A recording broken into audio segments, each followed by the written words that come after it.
Hello guys, আসসালামু আলাইকুম। একটা জিনিস সবার সঙ্গে শেয়ার না করলে আমি পারছি না। আমার মনে মনে খুব হাসি পাচ্ছে একটা জিনিস।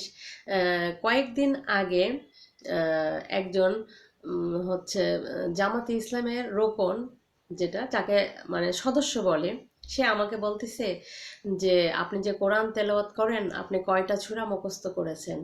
তা আমি বললাম যে হুজুর, আমার নামাজ যেহেতু আমি 5 ওয়াক্ত পড়ি, নামাজ পড়ার জন্য যে সূরা লাগে সেই সূরাগুলা আমি মুখস্থ করেছি।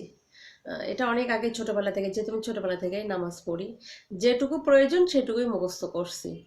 কিন্তু আজকে আমি বুঝতে পারতেছি ওই দিন আমাকে কেন উনি বলেছিল যে আপনি হলো যে কোরআন তেলাওয়াত করেন, আপনি কয়টা সূরা মুখস্থ করেছেন।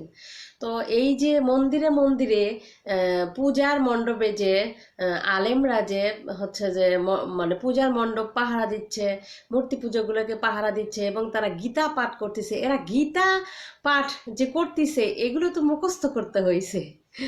আমি অবাক হয়ে যাচ্ছি যে এরা গীতা মুখস্থ করলো কখন।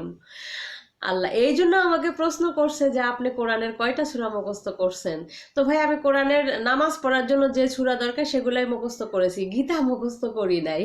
আমি হাসতে হাসতে মরে যাচ্ছি আমি এদের মানে মন্দির পাহারা দেওয়া নিয়ে। হযরত ইব্রাহিম আলাইহিস সালাম আমাদের মন্দির কিন্তু পাহারা দেয়নি, সে মূর্তি ভেঙেছে।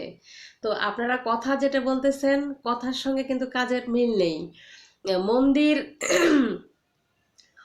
হচ্ছে যেখানে মূর্তি পূজা হয়, আর মূর্তি পূজা হচ্ছে শিরক। আপনারা মাজার ভেঙে দিচ্ছেন কিন্তু মন্দির ভাঙতেছেন না, যেখানে মাজারেও সেজদা করা শিরক এবং মূর্তি পূজাও হচ্ছে শিরক।